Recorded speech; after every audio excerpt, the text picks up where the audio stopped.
Every time I see you, I take two steps back, I swallow, and I think to myself, oh my goodness. Because you've been doing this for so long and you're still alive, you're looking healthier than ever, and here you are in Bloemfontein again. How do you feel about being back in Bloemfontein right now? Well, it's wonderful to play all over home, you know, all over South Africa, because I don't really regionalize. You know, we're all the same people. But the joy is that the people sing all the songs with us. We actually accompany them most of the time. So you can't feel it, you can't get any better feeling than that, you know. And you know, some of the songs that you play, I know they're about the previous situation that we had in the country, about apartheid. No, the last song we played is an old Xhosa wedding song, over 200 years old. Why does that music still move us today? Well, because the thing that moves everybody everywhere in the world is their heritage. Yes. You know, you can't, so like I'm a child of heritage, and that's all the songs, most of the songs that we play, you know, really like our source is heritage. So like even if you were not there, you know, it just sounds familiar because it's stuff that's in your blood. And that's like brings us to my next question. Macufe is a cultural festival. So are you telling me, is that what you bring? What do you bring when it comes to culture, and how does it affect your music? Are you still doing we don't analyze what we do. You know, we don't put words on our music. We just like, the main thing is to let the people have a wonderful time, because they've come from afar. Some got babysitters, some even got new clothes.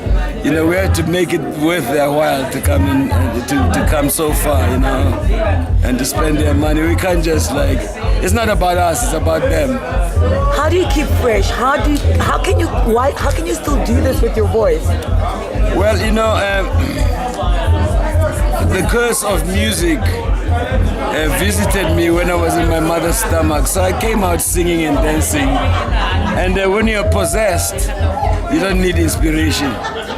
You know, you don't need inspiration. And I come from a great people, you know. To come from South Africa is like one of the greatest repository and reservoirs of wonderful music. That's why the whole world resonates with it. You know? And like I mentioned to you, I played the trumpet, and I'm a big fan of Miles Davis. Yeah. And who's not? Which trumpeter isn't in awe of Miles Davis? Have you got something to say about Miles Davis? Has he had an influence in your life? Is there anything? Well, he was a dear friend. Yes. And he, you know, when I went to the States, I was really a jazz musician, like really a bebop musician, and everybody, you know, Miriam Makeba and Harry Belafonte brought me to school and introduced me to all the great musicians, and I tried to get a gig, you know, like with maybe the jazz messengers, but they all said, man, we want to hear stuff from your home. We can mix it with what but we want to hear stuff just like Miriam turned us on. You gotta give us some more. That's what we want, because if you're gonna play jazz, there's thousands of us, and you're just gonna be a statistic. But Miles, you know, put it away, said, man, if you take the shit from your home and you mix it with the shit from here, shit. So, you know, he like many people, he was happy when I dug into my heritage, and he used to come, you know, to all our gigs from the time we started in 1965, and he was a dear friend. We all miss him very much.